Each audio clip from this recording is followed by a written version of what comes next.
Fala, rapaziada. Estamos aqui no nosso primeiro Masterclass abordando, desvendando o forró. Forró que é um ritmo tradicionalmente nordestino e esse forró que hoje em dia a gente escuta, a gente chamado, começou a ser chamado forró eletrônico, mas terminou se denominando como forró mesmo. E a gente sabe que a importância que tem dentro do mercado hoje em dia nacional. E você comigo aqui vai poder acompanhar como a gente faz todos os processos desde a gravação até a finalização desse ritmo que conquistou o Brasil. Então, a primeira coisa que a gente faz quando vai iniciar uma sessão é poder conhecer o instrumento. É um ponto fundamental.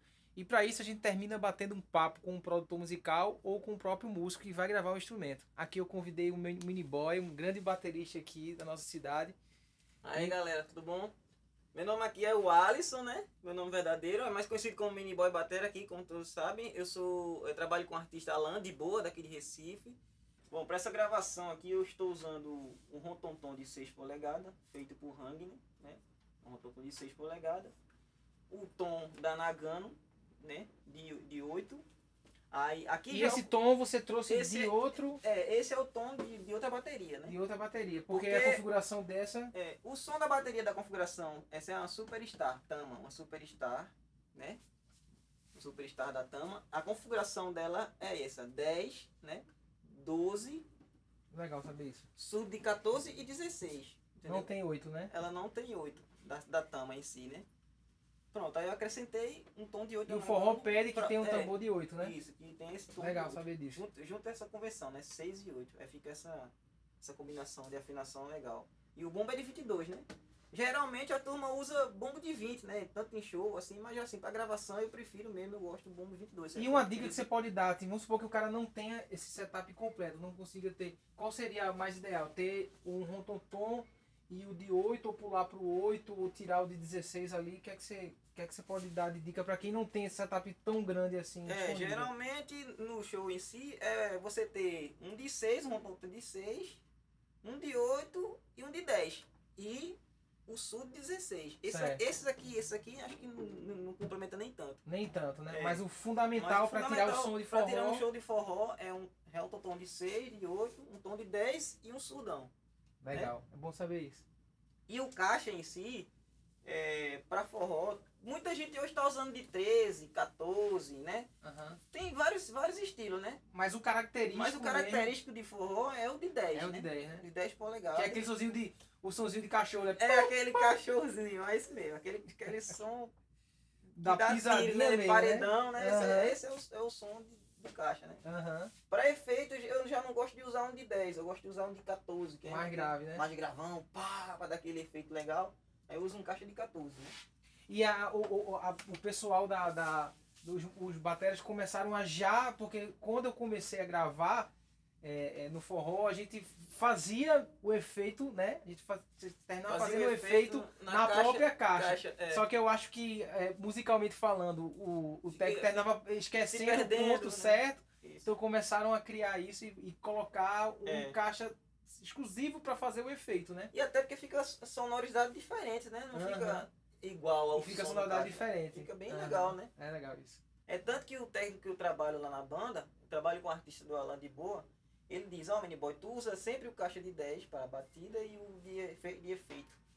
Mas 14. Que acontece algumas vezes quando a gente grava junto, de a gente usar um caixa diferente, dependendo do estilo, né? Dependendo do estilo, né? Dependendo do estilo do artista, né? Como nem sempre... eu quero um caixa mais grave, quero um caixa de 14 mesmo para forró. Beleza, vamos tocar caixa de 14. Mas geralmente a galera pede caixa de 10, né? Legal. Fica aquele sonzinho legal. Então, depois que a gente bate o papo com o produtor e com o músico e entendem, assim, terminam entendendo como vai funcionar essa questão da estética sonora da coisa, o que é que eles esperam, a gente vem para a parte da microfonação, que é escolher, né, os microfones baseado no que a galera espera da sonoridade do seu instrumento. Então aqui está um setup maravilhoso, assim, do Seven Life aqui. A gente tem microfones de todos os tipos. Aqui são os dinâmicos, né? Tem Audix, Shure, AKG, Sennheiser. E aqui a gente tem os condensers. A gente tem AKG, Shure, Neumann, AKG 414, Shure 98, 421, que são clássicos, né? para tambores principalmente, e um famoso 441 aqui, que também é um microfone maravilhoso. Então, baseado nisso, você termina escolhendo, né, a configuração que você quer para o resultado, né, porque às vezes a gente acha que um microfone mais caro termina sendo melhor do que um microfone mais barato, e eu já me deparei com muitas situações onde não funciona desse jeito. Às vezes um microfone desse aqui, né, um Shure 57, vai funcionar muito melhor do que um microfone desse, o nome é um TLM-103, ou vice-versa. Então, depende do resultado que a gente queira sonoro. Então, é muito importante você conhecer a sonoridade de cada microfone para que você busque nele o resultado final. Não através da ferramenta, mas sim através do princípio de tudo, que é o microfone, tá? Então, e acompanha a gente nessa trajetória.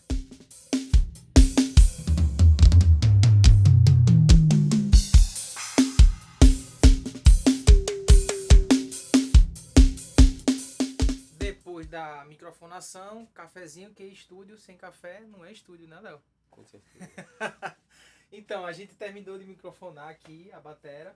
A gente tentou fazer uma microfonação que funcionasse para esses dois conceitos que a gente vai abordar, né? Que é o contexto mais luxuoso, uma coisa com mais densidade, a batera com mais profundidade, e aquela batera mais seca, mais close mic, que é a batera que a gente fala assim, para paredão, né? Tipo assim, que é aquela batera com os mix mais próximos dos elementos da bateria, e você não tem tanta profundidade para ela. E a gente tentou usar desse exato setup aqui, com esse exato setup que vai funcionar para esses dois conceitos artísticos que a gente vai abordar, tá bom? Então vamos começar pelo bumbo aqui. No bumbo a gente usou um D112 do AKG fora, tá? E dentro a gente usou um Beta 91, tá? Por que a gente usou esses microfones? Para a configuração mais luxuosa, uma bateria mais refinada e mais grandiosa de densidade, eu vou usar o Beta 91 como um microfone de ataque, assim, para eu pregar o kick, tá?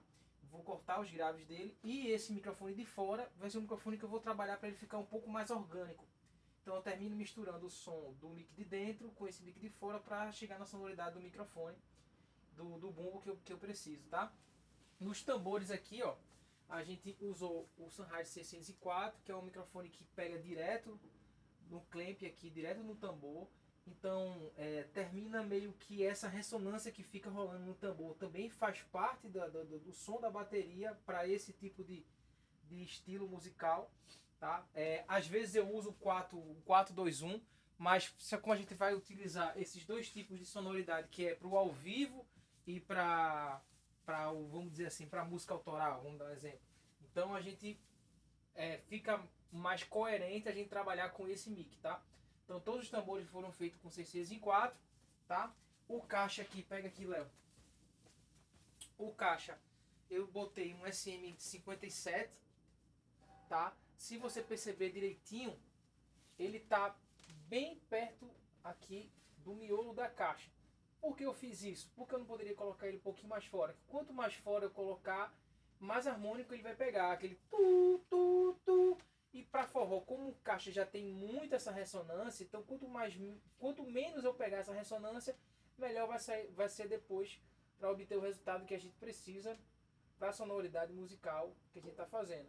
Então eu coloco ele o mais próximo possível aqui do centro da caixa, para ele pegar um pouco menos de ressonância, tá? E aqui embaixo eu coloquei um microfone condenser, não sei se dá para pegar aqui, Léo. Olha lá, um Beta 98 da Shure, e aí ele vai trabalhar a minha aqui como uma segunda opção de mic. Eu uso ele muito mais como uma soma do som da caixa para pegar alta e baixa frequência do que propriamente dito um microfone de esteira em si, porque eu sempre gosto de usar alguma adição de sample para pegar um pouco mais de sustain assim da caixa, mas ele vai funcionar mais nesse sentido, porque geralmente eu uso dois mix aqui na caixa, eu uso um condenser e um dinâmico. Aí faz, por que dois microfones na caixa? Justamente para a gente ter duas sonoridades diferentes e precisar mexer, equilibrar menos, equalizar menos o canal da caixa. Então se eu tenho um microfone dinâmico, onde o boost dele vai mais nos médios e já um condenser ele é um pouco mais aveludado nos médios, então eu deixo espaço para juntar o microfone do dinâmico junto com o condenser, já que sempre os microfones condenser são microfones mais aveludados no médio, então ele termina um se encaixando com o outro e você tem a densidade muito mais cheia do mic, né, do instrumento, né, no caso do caixa, sem precisar equalizar tanto. A gente vai ver isso lá quando a gente for equilibrar os volumes entre eles, tá? Nos overs eu escolhi o Neumann 184, que é meio que um basicão, todo mundo usa em estúdio, né? Mas assim, de cápsula curta. Aí por que cápsula curta? Como o microfone como o forró pede que os elementos sejam muito detalhados, então com uma cápsula curta eu termino tendo o posicionamento para os meus pratos muito mais direcional.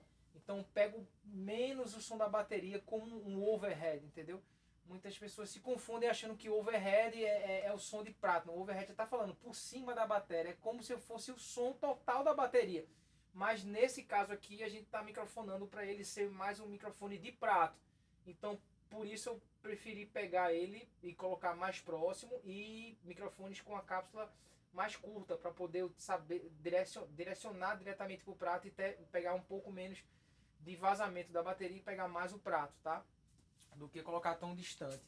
Então foram esses e tem o microfone do hi-hat aqui do Shibal, que foi um SM81. Eu sempre gosto de colocar ele um pouco mais fora para gravar forró, porque pegando mais aqui perto da cúpula eu pego mais harmônico, fica aquele som mais duro, né? E ele mais fora aqui eu pego ele um pouco mais macio, então fica como é forró, né? Então quanto mais dentro eu coloco, mais duro fica um pouco mais rock and roll. Então eu prefiro colocar um pouco mais fora para esse tipo de música captar, tá? E se você perceber um detalhe, Léo, que é importante passar pra rapaziada, é que todos os mix, eles ficam todos eles apontados para a caixa. Aí por que isso? Porque a gente termina diminuindo um pouco mais o problema de fase. Porque se eu vou alinhar a fase da caixa com o resto dos elementos da bateria, então todos eles, eu poderia colocar esse microfone aqui, ó, do tambor, poderia colocar ele aqui, poderia, né? Poderia estar colocando ele aqui. Aqui um exemplo. Vamos lá.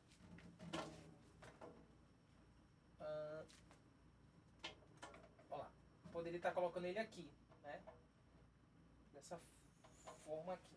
Ó, certo? Eu já vi isso acontecer muitas vezes. Então eu poderia colocar ele aqui. Só que aí ele vai estar muito desalinhado com a minha caixa quando eu for somar com o over, tá? Como um peça independente não, mas aí eu somando com o over vai dar um pouco de cancelamento, pode até tirar o grave do surdo, tá? Então eu pego e tento deixar todos eles apontados o máximo possível, né? Claro que às vezes não dá para ficar cravado, mas o máximo possível todos eles apontados para a caixa, para ter o mínimo problema de fase possível. E o microfone do efeito, né? A gente usou um Audix i5, tá?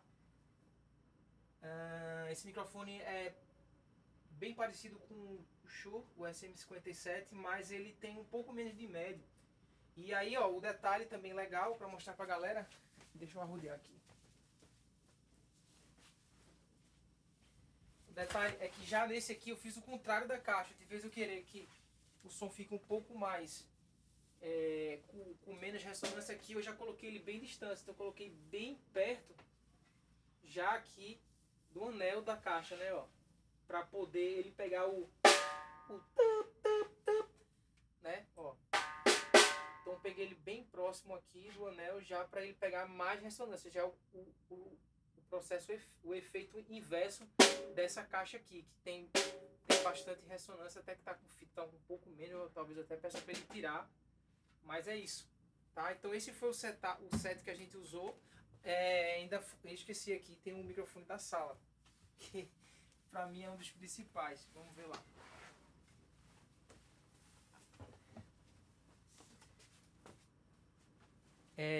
Que a gente usou pra sala, pra pegar o som daqui do estúdio. Claro que isso aqui não serve para ao vivo, mas para estúdio serve muito, ainda mais para você que quer fazer uma sonoridade personalizada, diferente.